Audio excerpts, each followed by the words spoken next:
What's up, swim fans? It is Frank here with Royal Pools G2 Landscaping. Today, I'm going to go over the top 3 problems that I see every day on installing in-ground vinyl liner swimming pools, and better yet, how you can avoid those after this.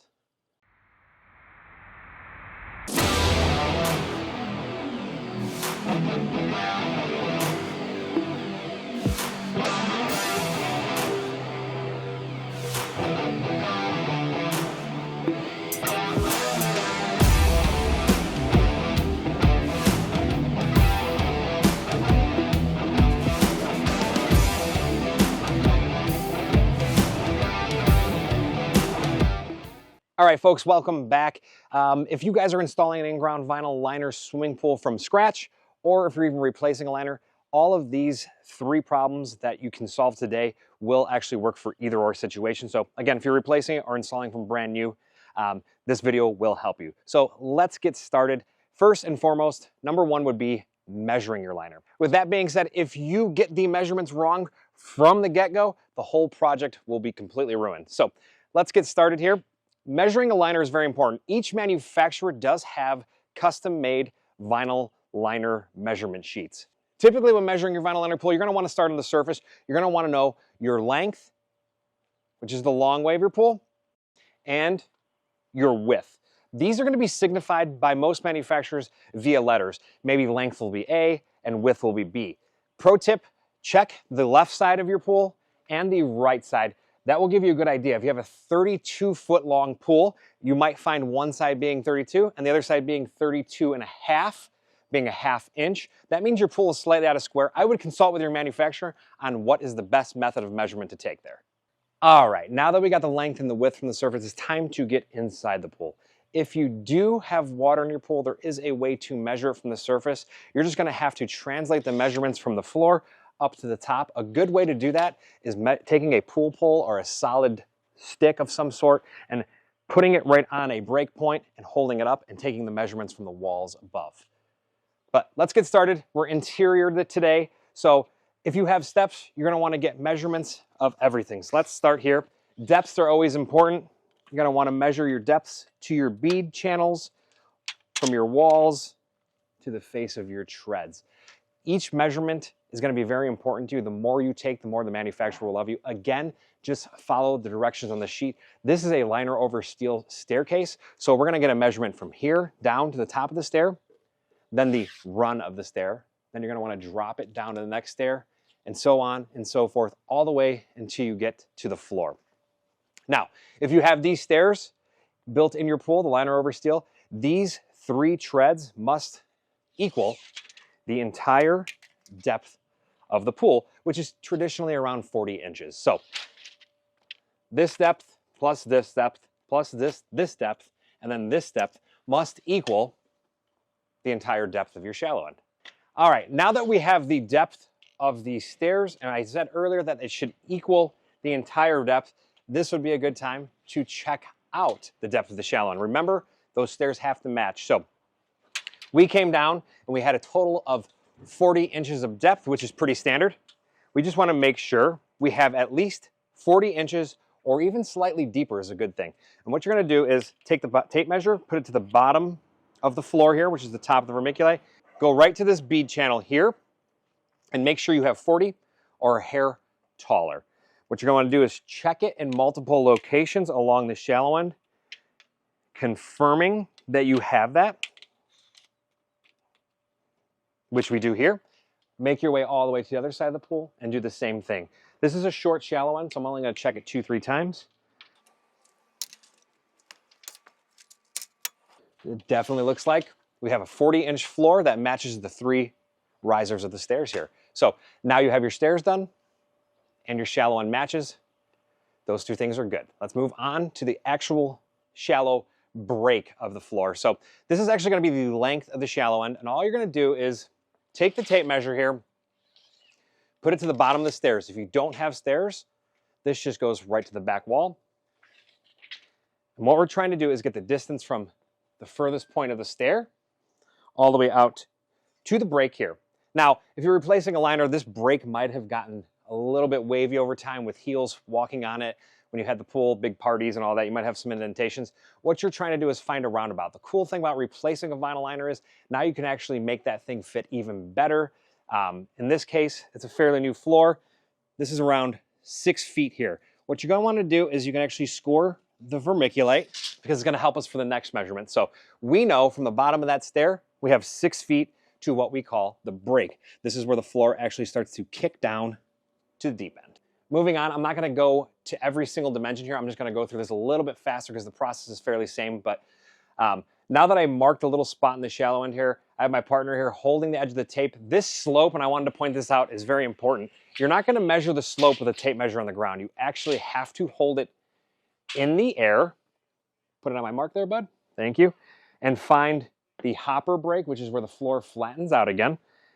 And in this case, it comes out to around 14 feet.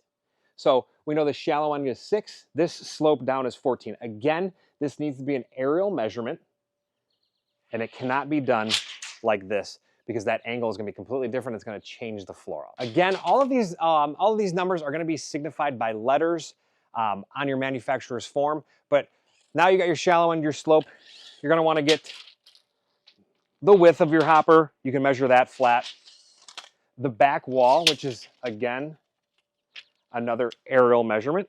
We have 4 here. The sidewall, again, is another aerial measurement. And the other sidewall. Along with that, you have to get your length of your hopper, which could be a flat tape measure on the ground measurement. Now, with that being said, all of these measurements in the length run have to equal the total length of the pool, and the same thing with the width. So this is 4. We know here we measure the sidewall being 4. We know this one's typically going to be around 4, as it is. And then we're going to get the length of the hopper, which is going to be around 8. So 4 plus 8 plus 4 should equal the total width of the wall span. And the last thing we have to talk about on your measurement sheet is you have to identify the corners. These corners will be notified by either a radius, a hard 90. This is a 6-inch radius.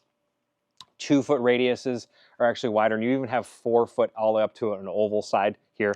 It's very important to understand this.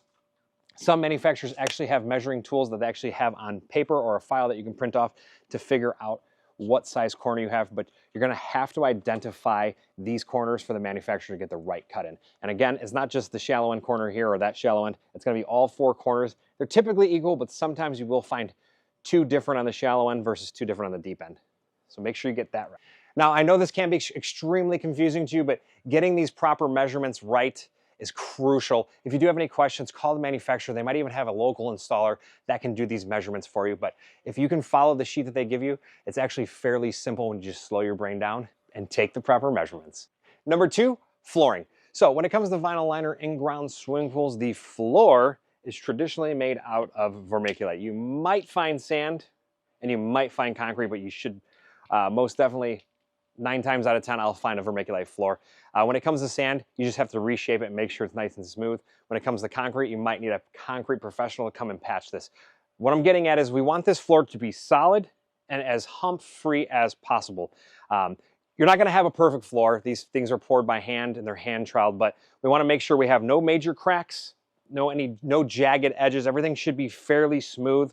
For example, down here, we have a corner that's a little jagged. We have to come back in, patch it, and reshape it to this angle. We want to make sure everything is solid, no loose fragments.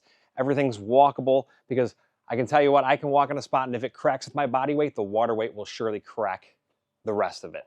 Other thing I want to talk about when it comes to flooring is we want to make sure at all costs, if we can, it's almost rather difficult to get 100% sometimes, your floor is nice and dry. If you have groundwater coming through, you're going to want to get it out of here, find out where the water is seeping through the floor. This is obviously a dry floor, so I don't have any, but if I had water coming through here, you're going to want to use some type of a leak stop product to try to get as dry and sealed up as possible.